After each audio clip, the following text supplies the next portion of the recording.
The Sega Genesis, or Mega Drive if you live outside of North America, was a great 16-bit console of its time, being a big competitor towards Nintendo's NES in its launch, and later on Nintendo's 16-bit machine, the Super Nintendo. The Sega Genesis had many heavy hitters under its belt.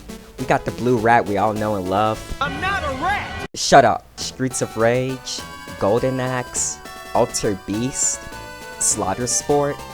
Actually no, that one sucks. But there is one video game developer, however, that many people can argue that they produce banger after banger. And they were well known on Sega's 16-bit machine, and that is Treasure. Treasure is a video game company founded in 1992 by ex-Konami employees. This wasn't the first time that a game company was founded by people who used to work at Konami.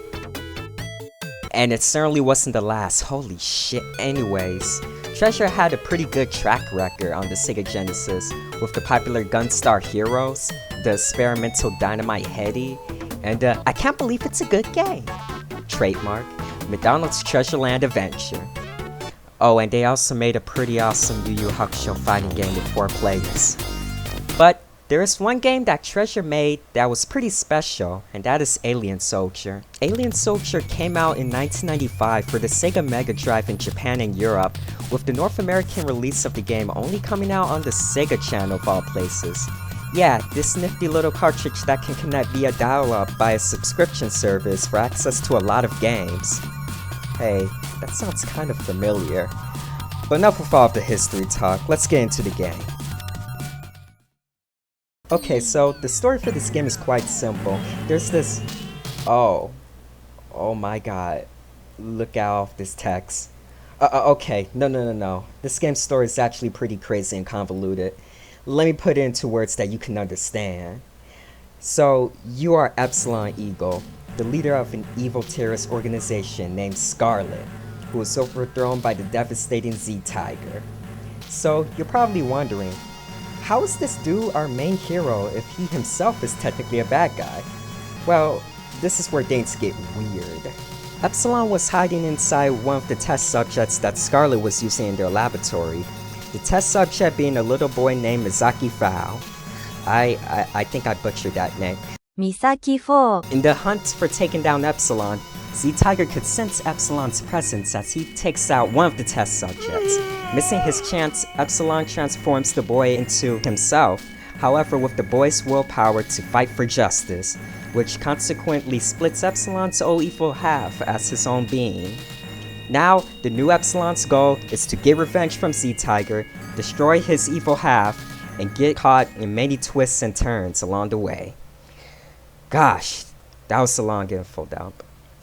You know, they should make an anime of this. So how are we gonna do all of this crap? Well, we gotta know our loadout first before jumping in on the action. Once you start the game, you're treated to a screen where you can select 4 weapons in your arsenal, and you can also change the UI display, which is pretty dang progressive for a 1995 Sega Genesis game. Added to the fact that the game allows you to test out the controls before starting the level, Epsilon has access to many different types of ammo, or force if you will. Buster Force, your average regular weapon. It does its job on most occasions. Flame Force, it's in the title. A flamethrower-like weapon that does a lot of damage, but is close range and consumes a good chunk of force. Sword Force, a laser-type weapon, great for destroying machines and fast, but gets gradually lower range the less force you have. Ranger Force, a spread weapon. I don't use it, it's kind of useless in this game. Homing Force, it's in the title. This weapon does the least damage out of all, however it can reveal vulnerable spots from bosses, and it takes the less force. Finally, there is Lancer Force, a weapon that you must use wisely as it has the slowest speed, only shooting 1 at a time. It takes a lot of force from you, and you must be really accurate with it. Despite that, it's a pretty useful weapon that does a crap ton of damage, and pretty useful for some bosses where you just want to rip their HP to shreds. Weapons powered by fire are effective against all organic life forms, but ineffective against machines, and vice versa goes to the energy-based weapons. You can switch between weapons during gameplay, but be careful as Epsilon cannot move while in this state. Outside of shooting, Epsilon has 3 moves under his belt. You can jump and press the jump button again to hover in place. And if you jump once more while hovering, it will act as a double jump. Pressing down and the weapon switch button will actually change Epsilon's shooting modes. When his armor is silver, he can only shoot while not moving, basically in a fixed position. But in gold mode, as I like to call it, he can shoot while moving. Think of it as strafing in a 2D plane. However, this mode uses a lot of force. Both modes work the best depending on your circumstances. We have teleportation, which is a dash that Epsilon can do if you press down and the jump button. Teleportation is basically your dodge in this game. You can go through enemies without taking damage, though you cannot spam it all willy-nilly, because a misuse of it will send you straight into an enemy and you take damage. What's really interesting about this move is when your health is full, this happens. Fire! Yeah, your move turns into a really powerful and fiery attack. Really useful for encountering bosses and you want to get a head start on their health. Keep in mind though, is that it's not like you keep it forever, as once you use it, it takes a little bit of health away to not spam it, so use it wisely. Am I saying use it wisely a lot of times? I feel like I'm saying use it wisely a lot of times. And finally, we have Counter Force. By double tapping the shoot button, Counter Force can reflect projectiles. Sometimes it can destroy projectiles, and you can get health from them. And 9 times out of 10, that's the only way you can heal yourself throughout your playthrough of this game. But yeah, Epsilon's moveset is probably one of the most complex movesets that I've ever seen from a game during this era. And yeah, it takes some time getting used to how Epsilon controls, especially if you're coming out of Gunstar Heroes. For your first time picking up and playing the game, you're most likely going to die in the first level of the game because of not getting a full grasp of the controls. I mean, you can only switch weapons by becoming a sitting duck. Some of your moves you have to press a button combination. And why is this weapon not killing this robot? Ah! Game over! You see, I was kind of like this when I first played Alien Soldier, and I just dismissed it thinking it was one of those old school video games that's so hard I would never beat. But when I went back to play the game again after a while, it finally clicked me.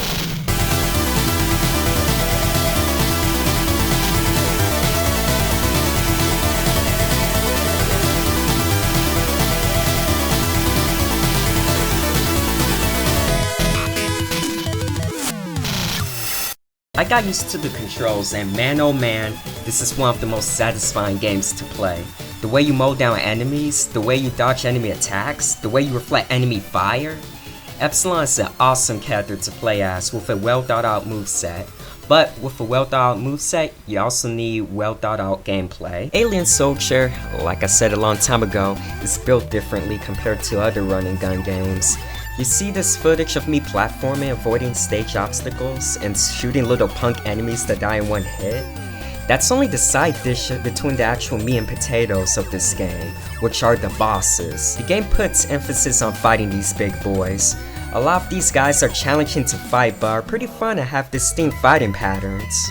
One of my favorites is Shell Shogun, a samurai turtle that likes to spin his sword back and forth. I mean, look at this guy. Another memorable boss is Sharp Steel. In one of the levels, you hop on a boat with this little bear dude you just met, and Sharp Steel comes out of nowhere and it's like, get this Care Bear looking dude out of my face, and just throws the dude, never to be seen again. It's really fun fighting this guy with how you have to time your dodges with it trying to swipe you with their steel hands. This game's bosses have a whole lot of variety with how they look and how they fight. You gotta applaud the folks at Treasure for their game design.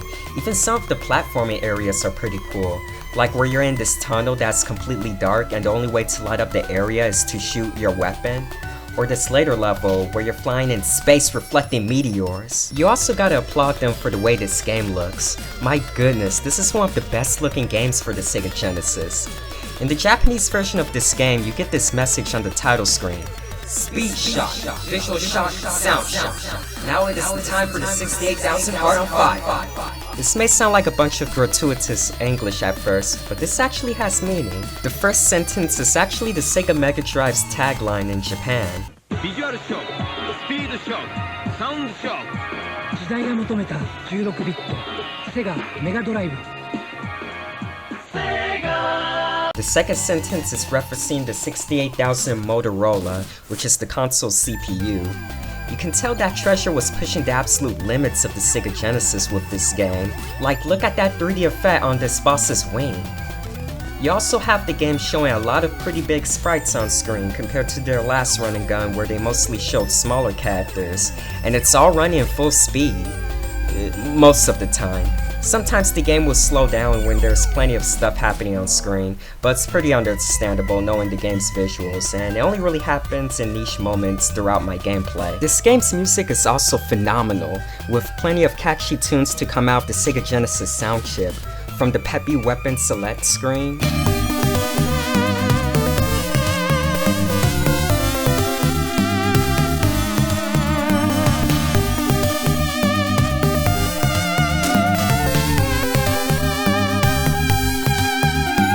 to the sewer stages,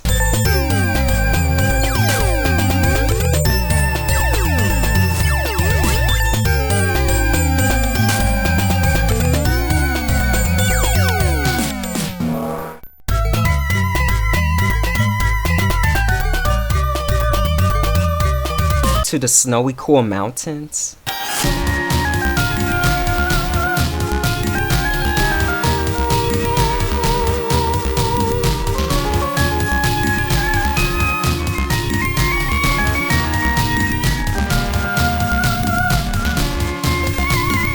and of course the very first stage, which hits you with this banger.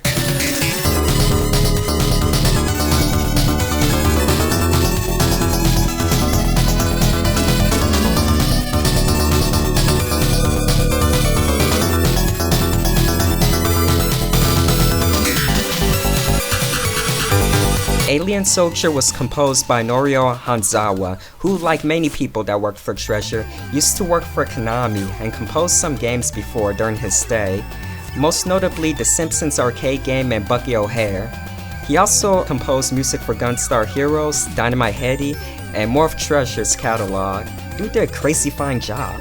Okay, so it's pretty clear that Treasure put a lot of care into this game, from the gameplay to the graphics and to its story. Well, how are we gonna finish it off?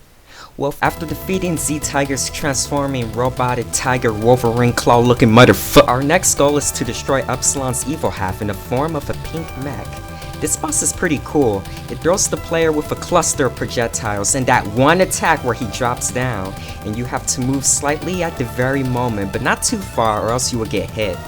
Once you figure out his pattern, it's pretty fun and satisfying to play against him. After defeating Epsilon's evil half, the planet explodes! Okay, that was anticlimactic. I was sort of expecting a chase! Some mysterious figure appears and Epsilon, which I'm assuming gets sent back in time before the planet exploded? A few stages later, we have to fight this girl. Aside from this boss being a reference to Seven Force, a boss in Gunstar Heroes, there's a reason why she's one of the bosses that's important to the story. This is actually the test subject that Z-Tiger killed. Her name is Kaede, who was Mizaki's best friend. Knowing that information, you can see how that unleashes Mizaki's will into Epsilon's transformation. After Z-Tiger killed her, he was still able to make use of her body by making her into a motionless cyborg, with no way of bringing her back, being forced to destroy her. Dang, that got dark quite fast. This boss fight is pretty awesome. Even though there's only 5 forms despite the name 7 Force, it's still an awesome boss that pays tribute to one of the most memorable bosses in Gunstar Heroes. But screw this whirlpool section. The controls are awkward, and not only that, you can't use any of your fire-based weapons, meaning that there's a chance of you being completely screwed just because of your weapon loadout that you pick. Come on guys, that's a bit too restrictive. We sadly put Kaede down and jet our way through the galaxy, taking down some pretty insane bosses along the way. Shoutouts to these boys over here, their boss fight's pretty fun. And now we finally made it to the final boss of the game.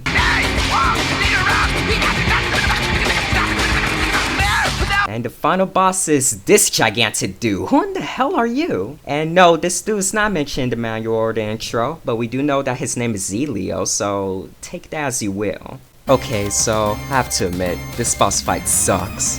I mean, it's all just a big waiting game. There's only two ways to damage Z Leo. Either you shoot him with your weak emergency ammo that takes tiny bits of chip damage, or by doing it the legit way, which is reflecting his projectile attack back at him. But this isn't the only attack he does. He also shoots with his really easy to dodge gun attack that takes a while to finish, and he also attacks with this really long cutscene where he throws you up in the air and shoots you with the RNG pattern. Heck, in one of my playthroughs, I got really crappy luck and he just kept doing this attack over and over and over. This one attack makes this whole fight frustrating and feels badly designed compared to how the previous bosses were designed. But hey, at least the final boss theme slaps.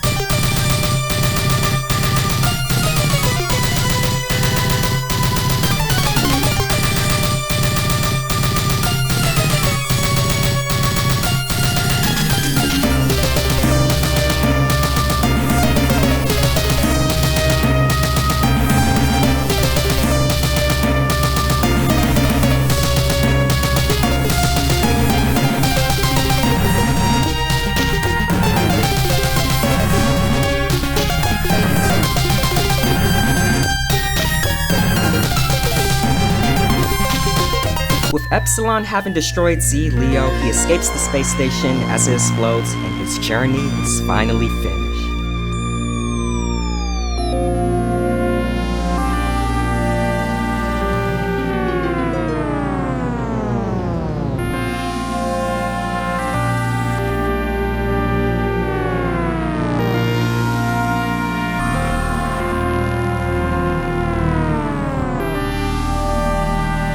And that was Alien Soldier. I have to say, this is probably one of the best Sega Genesis / Mega Drive games I've ever played.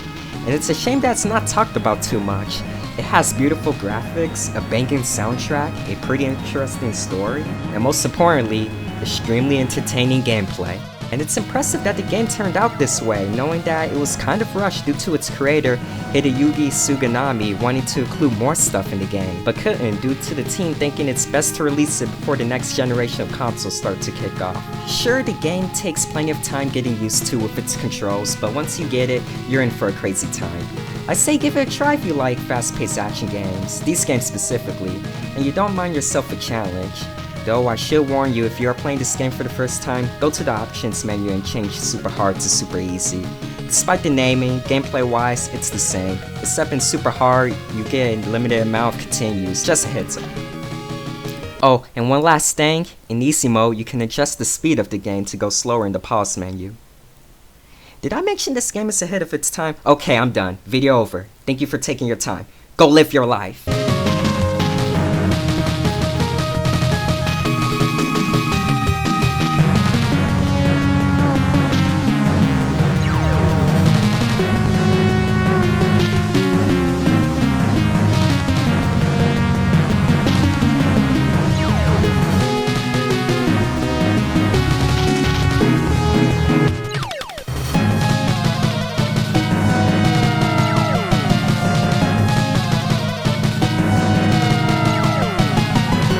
With the North American release of the game only coming out on the Sega channel of all places.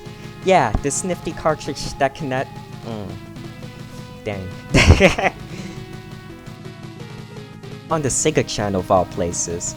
Yeah, this nifty cartridge that can connect via... fuck. This is a tongue twister. Epsilon was hiding inside one of the tests... Oh my god, accidentally burped. And not only that, but you can also change the UI display. Oh my god. Gotta clear my throat. Should've drank some water or something. Your average regular... was Miyazaki's best friend. Knowing that information, you can see how that unleashes Miyazaki's will. I keep saying Miyazaki.